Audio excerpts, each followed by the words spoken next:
এটা খুব সুন্দৰ টেকনিক লৈ আপোনালোকৰ ওচৰলৈ আহিছোঁ যে কেনেকৈ আমি এই এৰিয়াটো টেম্পৰিয়েলছ এৰিয়াটোৰ ষ্ট্ৰেছ ৰিলিজ কৰিম। আৰু যদি আমি এই অংশটোৰ ষ্ট্ৰেছ ৰিলিজ নকৰোঁ, আমাৰ আই এৰিয়াত পৰা ৰিংকলছ হওক বা ফ'ৰহেডত পৰা 11 লাইনৰ পৰা আমি কেতিয়াও মুক্ত হ'ব নোৱাৰোঁ। গতিকে আহকচোন শিকোঁ এই সৰু সুন্দৰ টেকনিকটো। চ' তাৰ কাৰণে আমি এই এৰিয়াটোত পিঞ্চ কৰিব লাগিব। ধৰক মই আপোনালোকৰ কেমেৰাৰ ওচৰলৈ আহি দেখাইছোঁ। আমি এনেকৈ পিঞ্চিং কৰিব লাগিব। দেখিছে, পিঞ্চ কৰিছোঁ, পুল কৰিছোঁ, পিঞ্চ কৰিছোঁ আৰু টানিছোঁ। আৰু চাব আপোনালোকৰ এই অংশটো বহুত বেছি ঠিক হৈ থাকে, পেইন থাকে। আৰু এই ঠিক অংশটো আমি এনেকৈ পিঞ্চ কৰি কৰি চেক কৰি কৰি তাৰ টেনশ্যনবিলাক ৰিলিজ কৰিব লাগিব।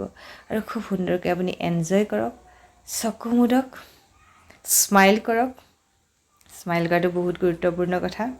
যদি আপুনি হাঁহি হোল্ড কৰি ৰাখে, প্ৰায় 19 ছেকেণ্ডতকৈ যদি আপুনি হাঁহি এটা হোল্ড কৰি ৰাখে, সি আপোনাৰ বডিত হেপী হৰম'নৰ সৃষ্টি কৰে। গতিকে জীৱনত দুখ যন্ত্ৰণা থাকিলেও কেতিয়াও দুখী মনেৰে নাথাকিব, দুখী এক্সপ্ৰেশ্যন এটা লৈ নাথাকিব। ধুনীয়াকৈ স্মাইল কৰক আৰু মোৰ সৈতে এনেকৈ পিঞ্চ কৰক। এই গোটেই এৰিয়াটো পিঞ্চ কৰক আৰু এনেকৈ হোল্ড কৰক, পিঞ্চ কৰি হোল্ড কৰক, পুল কৰক, টানক গাৰ পৰা আঁতৰাই। আৰু যদি সম্ভৱ হয় এনেকৈ লাহে লাহে জোকাৰক, চেক কৰক। আৰু আপুনি নিজকে কওক যে মই মোৰ সকলো ধৰণৰ ফিজিকেল আৰু ইম'শ্যনেল ষ্ট্ৰেছ এই অংশৰ পৰা ৰিলিজ কৰিছোঁ। পজিটিভ থট দিয়াটো বহুত দৰকাৰ।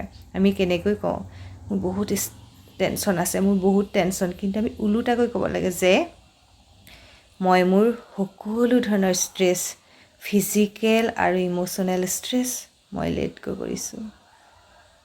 আপুনি ৰিলিজ কৰি দিয়ক সকলো টেনশ্যন, ৰিলিজ কৰক, চেক কৰক and keep smiling, keep breeding. উশাহ নিশাহ কেতিয়াও হোল্ড কৰি নাৰাখিব। আমি যেতিয়া ফেচ যোগা কৰোঁ আমি ডিপ ব্ৰিডিং কৰিব লাগে, তেতিয়া বহুত বেছি অক্সিজেন গৈ পায় আমাৰ ফেচিয়েল মাচুললৈ আৰু আমাক হেল্প কৰে ইউথফুল লুকটো মেইনটেইন কৰাত। অ'কে, এতিয়া চাওক, চেক কৰক, জাষ্ট বহক, চকু মুদক, লেফ্ট আৰু ৰাইটৰ ডিফাৰেঞ্চটো চাওক। আৰু চাওক আমি এই অংশত মাছাজ কৰিলোঁ, পিঞ্চ কৰিলোঁ, চেক কৰিলোঁ। আপুনি দেখিব চকুলৈ, গাললৈ এটা খুব সুন্দৰ চেঞ্চেশ্যন আহিছে।